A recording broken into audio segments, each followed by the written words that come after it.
Hello dear student, आज एक और इम्पॉर्टेंट सेशन में आप सभी का स्वागत है। तो स्टूडेंट, आज के सेशन में हम बात करने वाले हैं मॉक टेस्ट 6 के, जो कि साइंस का है। साइंस में भी हम लोग कुछ फिजिक्स के क्वेश्चन को देख रहे हैं। इसके पहले हम लोगों ने केमिस्ट्री और बायोलॉजी के कुछ क्वेश्चन को ऑलरेडी देख लिया है। तो आज देखते हैं फिजिक्स में कौन कौन से क्वेश्चन आए हैं। चलिए शुरू करते हैं वीडियो को और देख लेते हैं पहला क्वेश्चन कौन सा है। तो पहला क्वेश्चन है, निम्नलिखित में से कौन सा पेट्रोलियम का उत्पाद नहीं है। ये आपका 18 में क्वेश्चन पूछा गया है। तो क्या जो मिट्टी का तेल है वो पेट्रोलियम से प्राप्त नहीं होता है? दूसरा है सीएनजी, तीसरा है पैराफिन मोम और चौथा है बिटुमेन। तो देखिए, जो क्वेश्चन नंबर 1 है उसका ऑप्शन नंबर जो डी है वो सही हो जाएगा। जो बिटुमेन है वो क्या है? यह कोयले के प्रकार है। जो कोयला हमारा होता है 4 प्रकार का होता है, उसी में से जो एक प्रकार होता है उसको हम लोग बिटुमेन या फिर बिटुमिनस कहते हैं।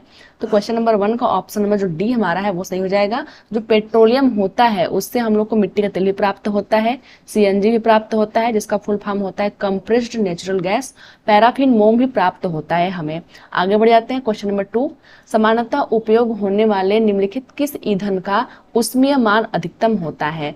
तो देखिए कौन सा है। पहला हमारा है संपीड़ित प्राकृतिक गैस जिसको हम लोग बोलते हैं सीएनजी, दूसरा है डीजल, तीसरा है द्रवित पेट्रोलियम गैस जिसको हम लोग बोलते हैं एलपीजी और चौथा है पेट्रोल। तो देखिए, जो क्वेश्चन नंबर 2 है उसका जो ऑप्शन नंबर सी है वो सही हो जाएगा, एलपीजी।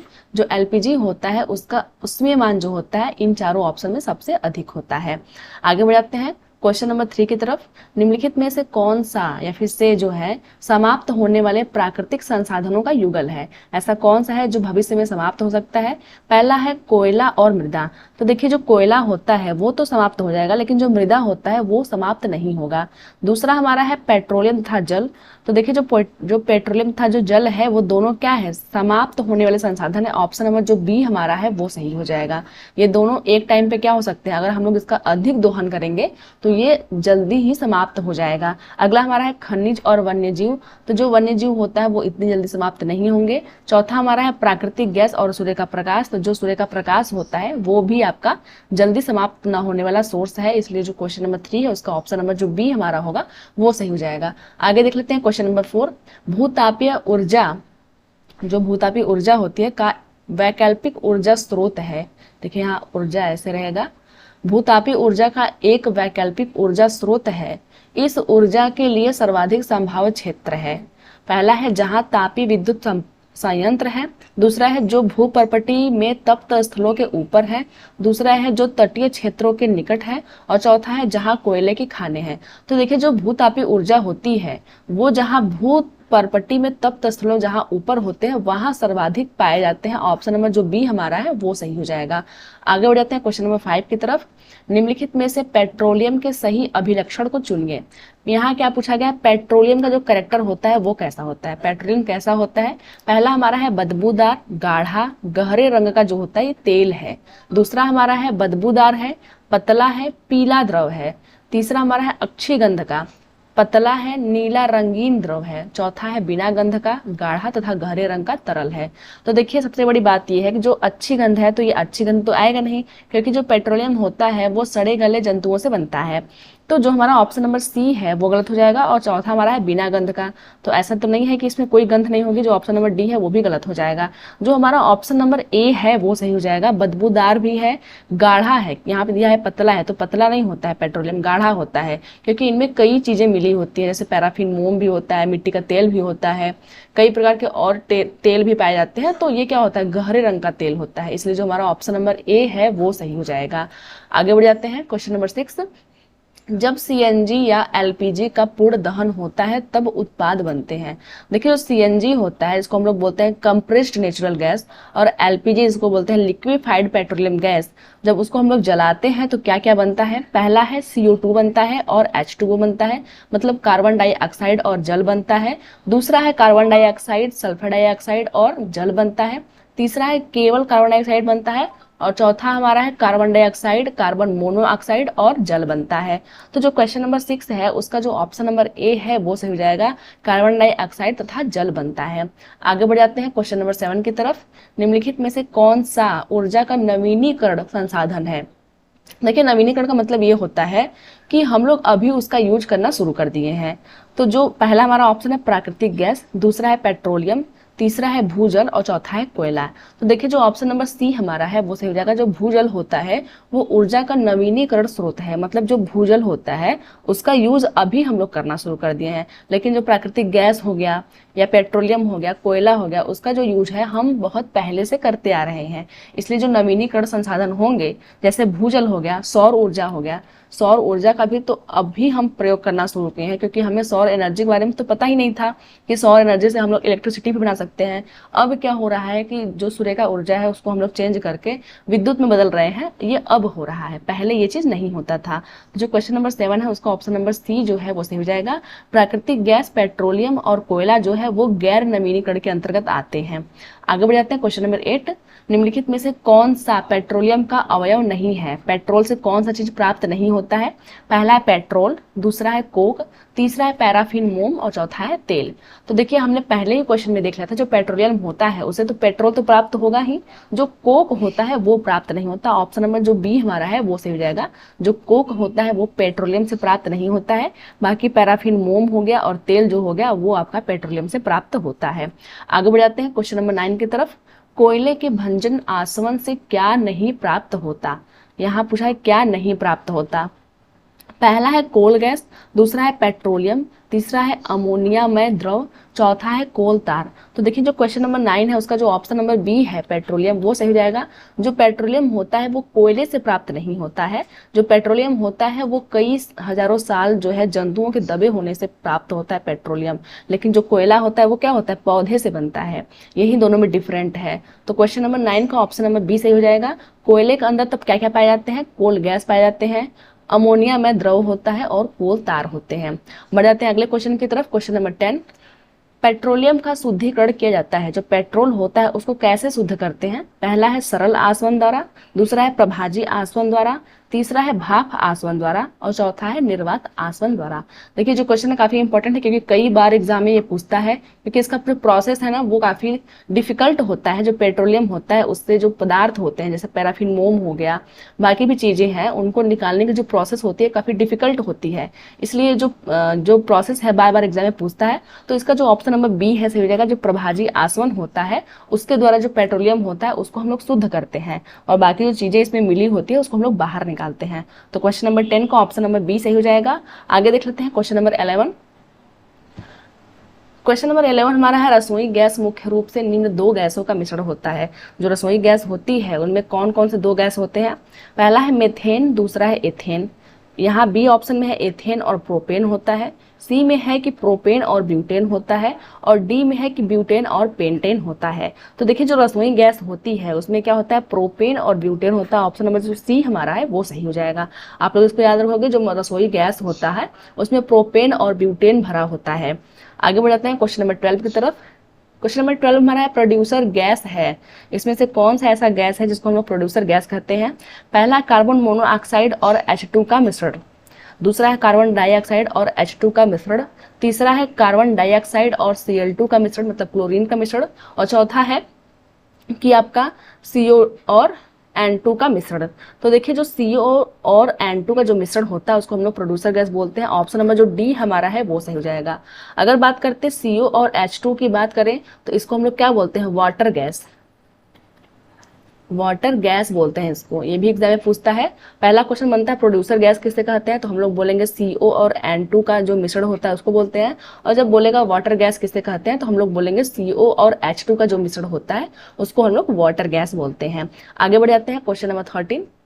बायोडीजल तैयार किया जाता है। जो बायोडीजल होता है किससे प्राप्त होता है? पहला है यूट्रिकुलेरिया, दूसरा है जेट्रोफा, तीसरा है देवदार और चौथा है यूकेलिप्टस। तो देखिए जो जेट्रोफा होता है उससे बायोडीजल तैयार होता है। ऑप्शन नंबर जो बी हमारा है वो सही हो जाएगा।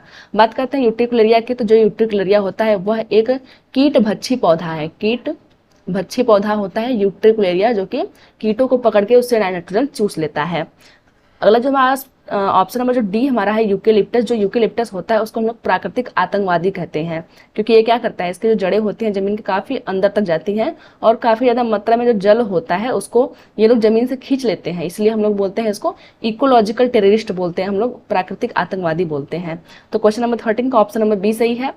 आगे देख लेते हैं क्वेश्चन नंबर 14। सौर सेल द्वारा विद्युत ऊर्जा में बदला जाता है। देखो जो सौर सेल होता है उसके द्वारा कौन सी ऊर्जा जो होती है उसको विद्युत ऊर्जा बदलते हैं। पहला रासायनिक ऊर्जा, दूसरा है नाभिकीय ऊर्जा, तीसरा है चुंबकीय ऊर्जा और चौथा है प्रकाश ऊर्जा।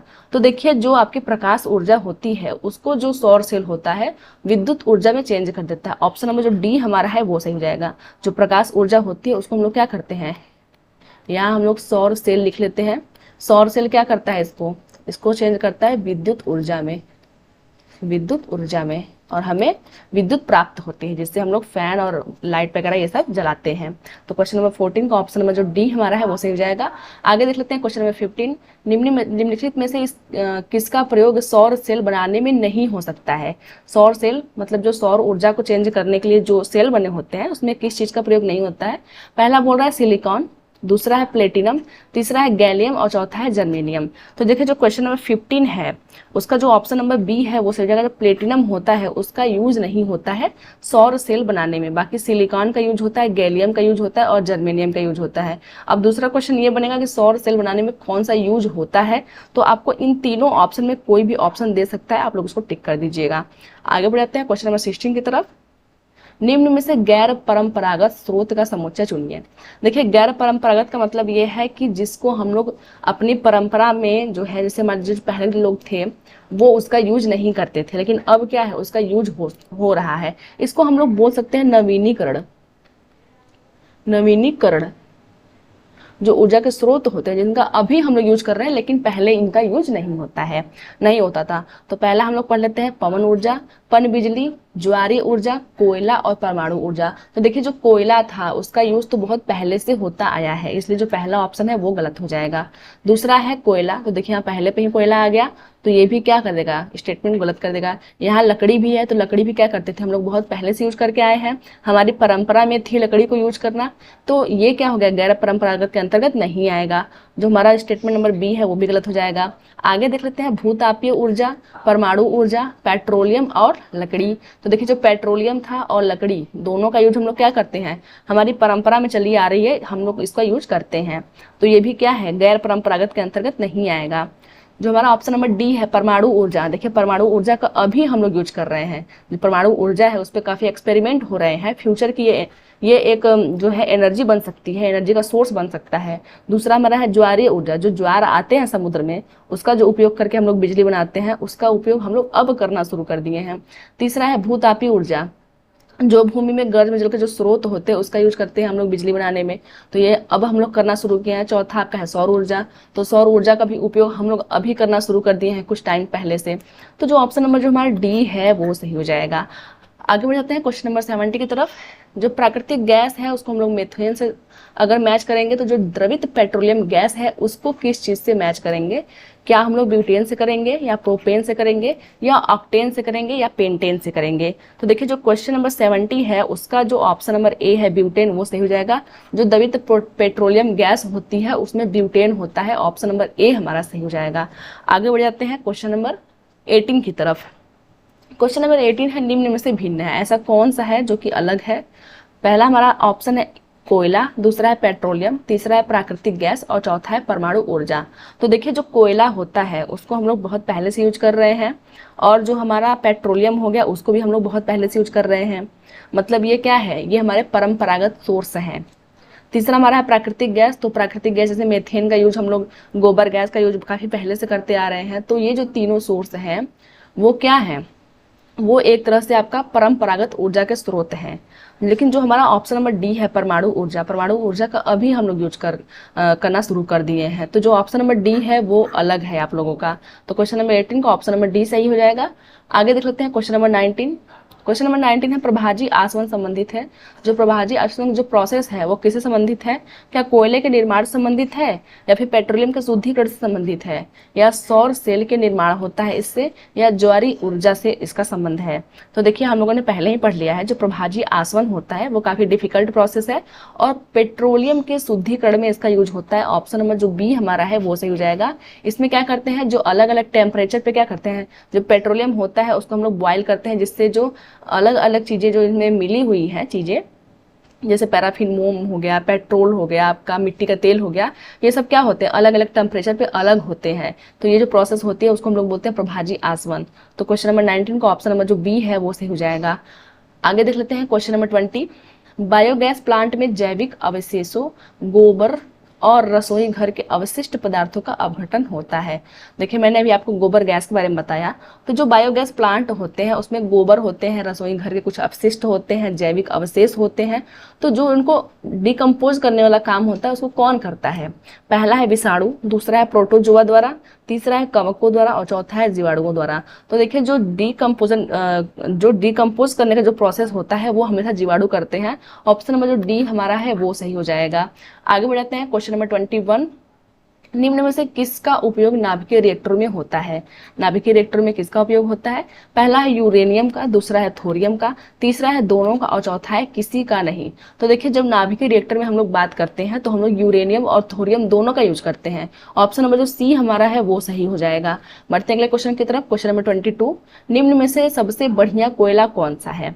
तो देखिए ये कोयला का प्रकार दिया गया है, पीट, लिग्नाइट, बिटुमिनस और एंथ्रासाइट जो है वो कोयला का प्रकार है। इसमें बोल रहा है सबसे जो बढ़िया प्रकार का जो कोयला है वो कौन सा है? तो जो एंथ्रासाइट कोयला होता है वो सबसे बढ़िया प्रकार का कोयला होता है। ऑप्शन नंबर जो डी हमारा है वो सही हो जाएगा। अगर उसके बाद बात करें तो जो एंथ्रासाइट के बाद दूसरे नंबर पे क्या आता है? बिटुमिनस आता है। तो क्वेश्चन नंबर 22 का ऑप्शन नंबर डी से हो जाएगा।